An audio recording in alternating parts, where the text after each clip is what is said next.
হরে কৃষ্ণ। শুধু ভক্ত সজ্জন, আমরা বর্তমানে একটি মন্দিরে রয়েছি। আর এই মন্দিরে আমাদের এক ভক্তের, আমাদের সাগর প্রভুর বৈদিক বিবাহ অনুষ্ঠিত হচ্ছে। এখানে মোস্ট সিনিয়র নারায়ণগঞ্জ মন্দিরের ভক্তরা রয়েছে। আর এই হচ্ছে আমাদের সাগর প্রভু। তো এখন প্রশ্ন হচ্ছে যে আমরা তো জীবনে অনেক বিবাহের কথা, শুভ বিবাহের কথা শুনেছি, কিন্তু এই বৈদিক বিবাহ বিষয়টা কি? এটা কি আবার ইসকন নতুন কিছু তৈরি করলো কিনা?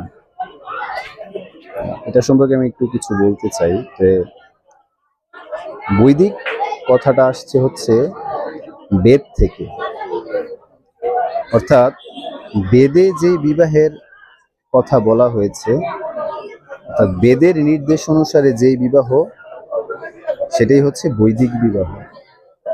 এখন কেন আমরা বেদ মানব? কারণ বলছে বেদ ও নারায়ণ সাক্ষাৎ। বেদ হচ্ছে স্বয়ং নারায়ণ, নারায়ণের মুখ অনুসৃত বাণী হচ্ছে বেদ।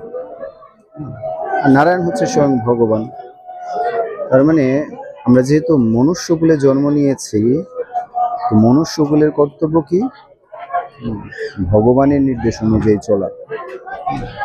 কিন্তু এই জগতের মানুষ আমরা সেটা ভুলে গিয়েছি। যেহেতু আমরা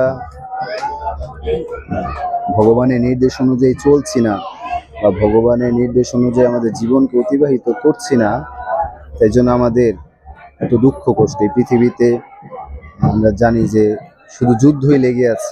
কেন? কারণ ভগবান যেভাবে বলছে, কৃষ্ণ যেভাবে বলছে, নারায়ণ যেভাবে বলছে, সেভাবে আমরা চলছি না। এই জগতের মানুষ এখন বিবাহ করছে, লিখছে কি শুভ বিবাহ, কিন্তু শাস্ত্র কি বলছে? যে কোনো প্রাণীকে কষ্ট দিয়ে যে বিবাহ, সেটা কখনোই শুভ হতে পারে না। আমাদের ত্রেতা যুগে শবরী নামে একজন মাতাজি ছিলেন। তো এই শবরী মাতাজি, তার বিবাহ ঠিক হয়েছিল, কিন্তু তিনি তার বিবাহের দিন দেখতে পেলেন যে অনেকগুলা ভেড়া বেঁধে রাখা হয়েছে। এখন তিনি তার মাকে জিজ্ঞেস করলেন যে, মাতা, এতগুলা ভেড়া কেন? তখন তার মা উত্তর দিলেন যে, যেহেতু তোমার আজ বিবাহ, তো এই বিবাহের জন্য সব মানুষগুলোকে, নিমন্ত্রিত মানুষগুলোকে ভেড়ার মাংস খাওয়ানো হবে।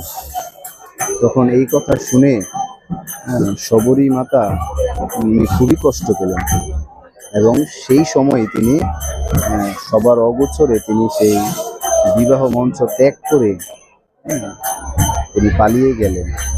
কেন? কারণ তিনি ভাবলেন যে বিবাহ হবে আমার, কিন্তু কেন আমার কারণে এই এতগুলা নিরীহ প্রাণী কষ্ট পাবে? তো শবরী মাতা পালিয়ে গিয়ে তিনি একটি বনে আশ্রয় নিলেন এবং এক সাধুর তপস্যা করলেন। অর্থাৎ তিনি সেই বিবাহ করলেন না, এক কথায়। তো এটাই হচ্ছে বৈদিক সিদ্ধান্ত। ভক্তরাও বিবাহ করবে, ভক্তরাও বিবাহ করছে, কিন্তু ভক্তরা যখন বিবাহ করে তখন ভগবানের নির্দেশ অনুসারে, অর্থাৎ বেদের নির্দেশ অনুসারে বিবাহ করে থাকে। বেদে কিভাবে বিবাহের কথা বলা হয়েছে? যে ভগবানের প্রসাদ সবাইকে বিতরণ করার মাধ্যমে, বা অনুষ্ঠিত অতিথিদেরকে প্রসাদ সেবন করার মাধ্যমে বিবাহ করার কথা বলা হয়েছে। এই বিবাহ বন্ধনটাই হচ্ছে বৈদিক বিবাহ। শুধুমাত্র অগ্নিকে সাক্ষী রেখে 7 পাক ঘুরলেই সেটা শুভ বিবাহ হয়ে যায় না। এই বিবাহটা হচ্ছে জন্ম জন্মান্তরের বন্ধন। শাস্ত্রে বলছে যে যখন একজন স্বামী স্ত্রী গ্রহণ করে, তো সেই স্বামী স্ত্রী অগ্নিকে সাক্ষী রাখে। কি সাক্ষী রাখে? প্রশ্ন হচ্ছে এটা। তো সাক্ষী রাখে হচ্ছে যে তুমি এবং আমি দুইজন মিলে আমরা সবসময় কৃষ্ণময় সংসার করব, কৃষ্ণের সেবা করব। আমাদের শ্রীল ভক্তিবিনোদ ঠাকুর বলেছেন, কৃষ্ণের সংসার করো, ছাড়ি অনাচার। তো এইটাই আমাদের জীবনের লক্ষ্য হওয়া উচিত। আমরা সবকিছু করতে পারি, আমরা বিবাহ করতে পারি, আমরা অনেক পড়াশুনো করতে পারি, আমরা অনেক জ্ঞান অর্জন করতে পারি, আমরা ভালো কীর্তন শিখতে পারি, আমরা সব কিছু করতে পারি, কিন্তু আমরা সব কিছু করবো কেন? কৃষ্ণের জন্য, কৃষ্ণের সন্তুষ্টি বিধানের জন্য।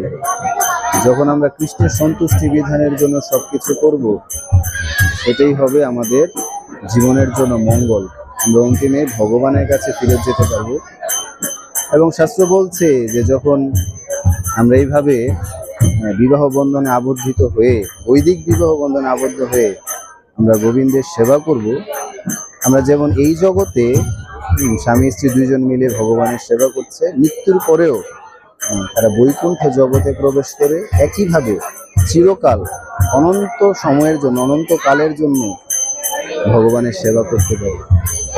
কিন্তু যারা বৈদিক নিয়ম অনুসারে বিবাহ করছে না, তাদের কি হবে? তাদের ওই জীবনেই সমাপ্ত। পরবর্তীতে তাদের আর কখনো একত্রিত দেখাই হবে না, তারা কালের বিবর্তনে হারিয়ে যাবে। তো হরে কৃষ্ণ। তো এত কিছু বলার মেইন কারণ হচ্ছে এই সমাজ, আমাদের এই সনাতন সমাজ বর্তমানে নষ্ট হয়ে যাচ্ছে। সনাতন সমাজের মেইন লক্ষ্য হচ্ছে ভগবানের সেবা করা। এটা সমাজের মানুষ ভুলে যাচ্ছে। শিল প্রভুপাদের কৃপায়, শিল গুরুদেবের কৃপায় এবং ইসকনের কৃপায় এটা ধীরে ধীরে মানুষ এখন জানতে পারছে, এখন মানুষ সচেতন হচ্ছে। তা আমরা আশা করব যে আপনারা আপনাদের নিজেদের জীবনকে এবং আপনাদের আত্মীয় স্বজন এবং যারাই আছে তারা আপনারা এই বৈদিক মাধ্যমে বিবাহ করবেন, যাতে জীবনে কোনো পাপ আপনাদের সঞ্চিত না হয়। হরে কৃষ্ণ।